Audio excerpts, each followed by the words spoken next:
aspects of his personality will remain the same. And so will yours. And that's okay. The purpose of your life is not to grow into somebody else.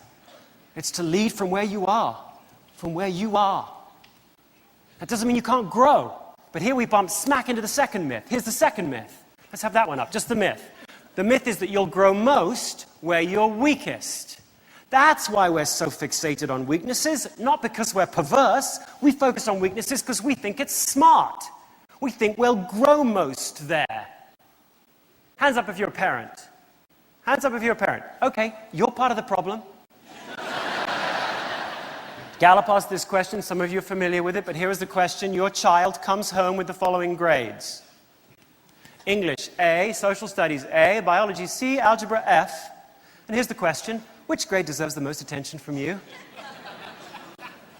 The question didn't say, if you pick one grade, you must ignore all other grades. The question just said, hey, look, as a parent, you only have one thing to invest in your child, your time. So where are you going to spend most of it? And we asked that question, Gallup did, in the US, the UK, France, Canada, China, and Japan. Every single country, more than 70% of parents would say the F. We're raising a whole generation of kids who are being characterized by the people who love them the most, by who they aren't, rather than by who they are. Now, the point isn't here that you should ignore the F. You can't ignore the F. Your child can't fail the class, just like you can't ignore your own weaknesses. You can't. But that wasn't the question. The question is where would you grow the most? You need to live by this truth. Let's have this truth up here. It's an obvious one. You'll grow most where you're already strong. That's why Tiger Woods is rebuilding his swing, because he's already got the best one on the tour. That's why when you take Shaquille O'Neal, the basketball player, who, by the way, has a glaring weakness, what is it? Free throws. That's why when he joined the LA Lakers, they said, we're going to stop working on free throws, and we're going to work on your play in the paint, under the basket. And he said, I'm already the best in the league. And they said, but you could be the best ever, and you're not yet. And he won the scoring title 3 years in a row. The Lakers happened to win the title 3 years in a row. And oh, by the way, his free throw percentage jumped 20 points. He went from terrible to really bad, but it got better. And that's, I mean, if you think about what a strengths-based conversation is like as a leader or as a parent. What's your name, ma'am? Sue? Susan. So if I'm saying to Susan, let's say I'm a leader of Susan, and I figure out that she's a focused person. When everyone else is losing their head, she can stay focused, she can stay on track. By focusing on strengths, I don't mean that you go, hey Susan, jolly well done for being focused. You carry on with your focusy self. Okay, I don't do that. I'm going, that's not a strengths-based conversation. A strengths-based one is where you go, hey Susan, all right, I'm going to find out ways you can put yourself in situations where you can use that. What situations can we put you in which will challenge you to be even better than you are right now? What skills can you learn that will sharpen that strength of yours? How can you teach that strength of yours to others? If this is the best you got, Susan, bring it, bring it. I mean, that strengths-based conversation, if you've ever had one, is very demanding, isn't it? It says, hey, you're good. You could be awesome, and you're not quite yet. Let's step it up. You're the best in the league, Susan. You could be the best ever. Bring it. Now, that's much more challenging for me because I've got to figure out creative ideas because you're already good. But that's what leadership's all about. It's not about fixing all your weaknesses. It's about saying, step it up. Oh, and by the way, Susan, if you've got some areas that are Fs, I mean, let's go back to your child for a second. If your child's getting an F in math, there are 2 reasons why they're getting an F. One is they're bad at math. The second is they're really good at math and badly taught. Either way, the way to solve the F is through the A's. You sit down and you talk with your child about the A's, not to pat him on the head, jolly well done, Susan, but to say, hey, why are you interested in those subjects? Why are you so intrigued by those subjects? Why did you learn so much in those subjects? Is it the way you're taught? All the answers you get from that will help you with the F's. Live by that second truth. You'll grow the most where you're strongest. Doesn't mean you don't address your weaknesses. Address them. Just don't call them areas of opportunity. They're not. They're areas of least opportunity. Every one of you in this room have got places where you can grow, but you'll grow most where you're already strong. It's counterintuitive. Now, some of you might go, well, I'd love to do that. I'd love to build a team like that. I'd love to live my life that way. I'd love to be one of the 12%, but I can't because I work as part of a team. And the team needs me to put aside my strengths for the benefit of the team. Because remember, there's no I in team. I've got to put aside me for the benefit of the team. Isn't that the right, the most honorable thing to do? No. It's the third myth. Let's have that up there. It's the third myth, that a great team member just puts their strengths aside and does whatever it takes to help the team. Because if you look at the best teams, they're not made up of a bunch of well-rounded people all blindly chipping in. They're all living by this truth. Let's have that third truth, if you would. They're all made up of individuals who've bothered to take themselves seriously enough to say, this is where my strengths are, and this is how I can volunteer them to this team. And then I've tried to find people who are strengthened by the very things that we can be. So the team has become well-rounded precisely because each individual in it isn't. Your chief responsibility as a team member is not some bland chipping inness. What the team needs to know from you is, where are your shoulders broadest? Where can we rely on you the most? What plays can you always run? We need to know that from you, because we can't see through the color of your skin or your sex or your age or your nationality. We can't see inside you. You can. We need to know that from you. And of course, sometimes you're going to have to chip outside your strength zone. But most of the time, we need you to volunteer your strengths to us. If you want to have the best example of a person who's lived their life this way, think recently of Warren Buffett. Remember, he did something really weird last June, didn't he? He gave away $31 billion, which is a little odd. So he held a press conference to explain why he gave it to the Bill and Melinda Gates Foundation. And do you remember this? He had two answers when somebody said, why'd you do it? He had two answers. One was really predictable. The other was just bizarre. The predictable one was this. He said, because they can give it away better than I can. Typical, pragmatic Buffett answer, right? They're better than me at that, therefore they get the money. And if he'd have left it at that, we'd have chalked it up to Buffett wisdom and off we'd have gone. But he didn't leave it at that. He couldn't. He said, besides, philanthropy is no fun for me. Okay, who says that? I mean, some of us may occasionally think that, but who actually comes out and says that? Who says it's way more fun squeezing one more little ounce of profit out of my companies than it is to increase child inoculation rates around the world? That is tedious and boring, but that, I mean, who says that? Now, you might not think there are any pressures, any social pressures on a billionaire. But one of the pressures on a billionaire is you better find a cause. Well, what he was saying is, I don't have any causes. But think about it. In saying that, he wasn't dismissing or disrespecting the goals of philanthropy.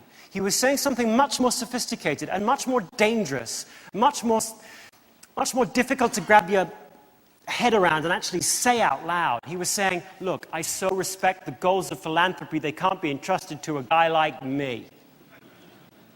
That's leadership. So, if you wanted to become one of those 12%, one of the first things you've got to do is look at those three myths full in the face, blow them up, and put those three truths in their place. As you grow, you become more and more and more who you already are. You'll grow most where you're already strong. And what your team needs of you most of all is for you to take yourself seriously enough to figure out where you can volunteer your best to the team. And the funny thing is, if you can live by those truths, most of us anyway, aren't that far off from becoming one of the 12%. I'm not saying you believe this, but one of the cliches would be that for most of us to have the ideal life, our ideal life is far from the one we're living now. Our ideal life is one where we live in a log cabin in the hills of Oregon, disturbed only by the whinnying of our horse and the scent of the wet trees outside. Maybe that's me. But some special faraway life that's not ours. But weirdly, if you actually ask people, what is your ideal job? 60% of people say either what I'm doing now or a specialized subset of what I'm doing now. If you ask people, how often do you feel an emotional high in your week? How often do you feel an emotional high? More than 50% of people say to me that happens to me at least once a week. If you ask people, how often do you get so focused on what you're doing, you lose track of time and forget your troubles? 73% of people say, that happens to me at least once a week. So if you wanted to boil this whole strength revolution down to size, it would be, how do you go from using your strengths in life about once a week, which let's say between 65 and 75% of us say at least once a week. How do you go from using your strengths once a week, where 65% of us do, to most of the time, where 12% of us do? How do you go from once a week to most of the time? I would suggest that if you're going to do that, first you need to believe the right things, but then there are 3 skills you need to learn how to do. This afternoon we don't have time to cover all of them in detail. I'll cover one in detail, but there are 3, and without sounding too Oprah-esque, that's why I wrote the book, so that you could learn the 3 skills. That was a bit Oprah-esque, but I didn't know what else to say. Here are the 3 skills. First, you need to this is going to sound obvious. You need to identify what your strengths are. And most of us are just rotten at that. I've interviewed thousands and thousands of people on the question, describe your strengths. And you know the most common answer? You want to know by far the most common answer? I like working with people. Yes, I do. I am a people person. Yes, I am. People and me, we're like that, we are. How about that? People and me. No mention of which people. No mention of what you're doing with the people. Are you selling to them? Are you serving them? Are you saving them? What are you doing with the people? Just people. Me and people. You got to get specific. I'm going to spend a wee bit of time on that issue. And it's not just if you take a personality test like StrengthsFinder or Myers-Briggs. You got to get more vivid than that even. But that's the first thing. What are your strengths? Second, you got to change something. Each week, put together a strong week plan. No pun intended. Week. W-E-E-K. A strong week plan. Each week, you should have 2 things you're going to do to push your time toward your strengths and away from those things that weaken you. Each week, push your time toward your strengths. Think of the most effective people you know. Just get them in your head for a minute. Don't they seem to spend a disproportionate amount of time doing things that invigorate them? Well, that didn't happen by accident. They didn't just happen upon the perfect job. They gradually, each week, deliberately tilted their playing field and pushed their time deliberately towards certain activities and away from others. They made the best of their job into most of their job. You should do the same. Each week, put together a strong week plan. Third, you need to be able to talk about your strengths without bragging and your weaknesses without whining. You've got to be able to talk about your strengths in a persuasive enough way to get people around you to want to help you do what you want to do, which is build your job around the best of you. And that's hard. Most of the time when we say we have a strength, it sounds like we're boasting. Hi, I have empathy. Yes, I do. Empathy. I'm strategic. Yes, I am. I'm just I don't know where it came from. I'm just strategic. Oh, you're not? Oh dear. I am. Right? And how about your weaknesses? It's hard to talk about your weaknesses without sounding like you're a whiner. I mean, for those of you that are leaders, many of you obviously are, it's hard to walk in. By the time you're a leader, you're supposed to be well-nigh perfect, aren't you? It's hard to walk into a situation and go, you know what, I'm a leader, but I have no vision at all. Just can't see anything out there. It's crazy.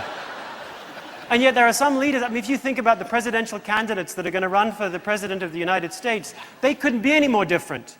Some of them have vision, some of them are great managers, some of them are conceptual, some of them are less conceptual, some of them are very energetic, some of them are more strategic than energetic. Every one of them will be a wee bit different. But it's a brave leader who can figure out a way to say, I am weakened by this activity, and not sound like a whiner. Now, again, I don't have time to go through every one of those 3 skills, but let's start with the first one. What are your strengths? What are your strengths? Yes, you can take personality profiles. Absolutely. Take StrengthsFinder if you haven't. Take Myers-Briggs if you haven't. Take DISC if you haven't. Those are all very good mind preparers. They get you thinking a bit about who you are and what you bring.